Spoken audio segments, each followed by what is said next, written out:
जब नया कारोबार शुरू करता है तो वह नए पैदा हुए बच्चे की तरह उसकी देखभाल करता है। हर रोज कारोबार में नई नई चीजें ऐड करने के साथ ही वह इस बात का खासा ख्याल रखता है कि कारोबार में किसी वजह से कोई बाधा न आए। ठीक वैसे ही एक छोटे बच्चे की तरह जे.आर.डी. टाटा ने एयर इंडिया की शुरुआत की थी। Air India JRD. टाटा का पहला प्यार कहा जा सकता है। जी हाँ, सही सुना आपने। जहांगीर रतन जी दादा भाई टाटा या जे.आर.डी. का एक दूरदर्शी बिजनेसमैन थे। जे.आर.डी. टाटा जब 15 साल की उम्र के थे तभी से शौकिया तौर पर हवाई जहाज को उड़ाया करते थे।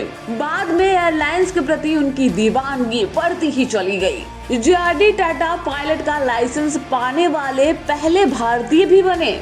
जहांगीर रतन भाई रतन जी दादा भाई टाटा या जे.आर.डी. ने अप्रैल 1932 में टाटा एयरलाइंस की नींव रखी। जे.आर.डी. के लिए यह सफर आसान नहीं था। वह टाटा एयरलाइंस की फ्लाइट खुद कराची से मुंबई लेकर गए थे। उस समय इसमें 25 किलो की चिट्ठियां थी। टाटा एयरलाइंस के पास उस वक्त छोटे सिंगल वाले 2 जहाज थे। तमाम मुश्किलों के बाद भी टाटा ने हार नहीं मानी और अपना व्यावसायिक सेवा जारी रखा। उस समय की ब्रिटेन सरकार उन्हें हर चिट्ठी को पहुंचाने के लिए 4 आने देती थी। शुरुआती दौर में टाटा एयरलाइंस का कामकाज मुंबई के जुहू में मौजूद एक मिट्टी के मकान से संचालित होता था। वहाँ एक मैदान था जिसका इस्तेमाल टाटा एयर के रनवे के रूप में किया जाता था। सेकेंड वर्ल्ड वॉर के बाद साल 1946 में Tata airlines private limited company बन गई। इसका नाम बदलकर एयर इंडिया लिमिटेड रख दिया गया।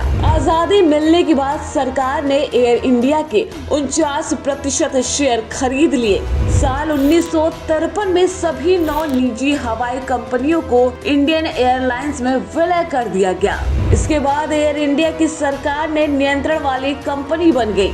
जे.आर.डी. टाटा के लिए यह बहुत ही बड़े झटके की तरह था, लेकिन उन्हें एयर इंडिया का अध्यक्ष नियुक्त किया गया। एयर इंडिया के अध्यक्ष के रूप में जे.आर.डी. टाटा ने एयरलाइंस में कई सुधार किए। पंडित नेहरू के बाद देश की प्रधानमंत्री इंदिरा गांधी ने तमाम मतभेद के बाद भी जे.आर.डी. को ही एयर इंडिया का अध्यक्ष पद पर रखा। साल 1977 में जनता पार्टी की सरकार बनने के बाद मोरारजी देसाई प्रधानमंत्री बने और उन्होंने जे.आर.डी. टाटा को एयर इंडिया से बाहर निकाल दिया। जे.आर.डी. टाटा 80 के दशक में एयर इंडिया से जुड़े रहे और एयर इंडिया की बेहतरी के लिए काम करते रहे। टाटा ने महाराजा को उनका पुराना गौरव लौटाने के लिए व्यापक योजना बनाई और आने वाले दिनों में एयर इंडिया अंतर्राष्ट्रीय एयरलाइंस कंपनियों के लिए बड़ी चुनौती पेश कर सकती है।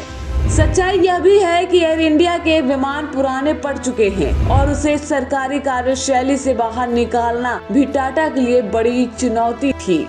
सरकार ने टाटा एयरलाइंस की 49% हिस्सेदारी खरीदकर 5 साल बाद 1953 में एयर कॉर्पोरेशन कानून बनाया और टाटा एयरलाइंस अपनी हिस्सेदारी बढ़ा ली। बाद में सरकार ने इसका नाम बदलकर एयर इंडिया इंटरनेशनल कर दिया।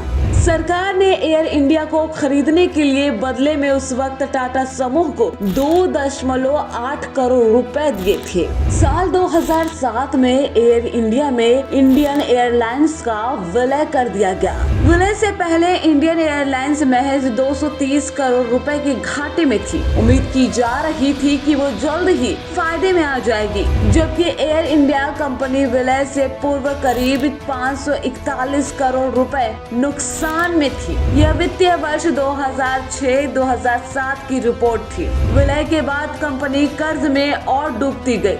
अब लगभग तकरीबन 7 दशक के बाद एयर इंडिया की घर वापसी हो गई है। टाटा सन के chairman A Chandrashekhar air India के हेडक्वार्टर पहुंचे। इससे पहले एन चंद्रशेखरन ने पीएम मोदी से भी मुलाकात की। एयर इंडिया के घर वापसी को लेकर आप क्या सोचते हैं, हमें नीचे कमेंट बॉक्स में कमेंट करके जरूर बताएं।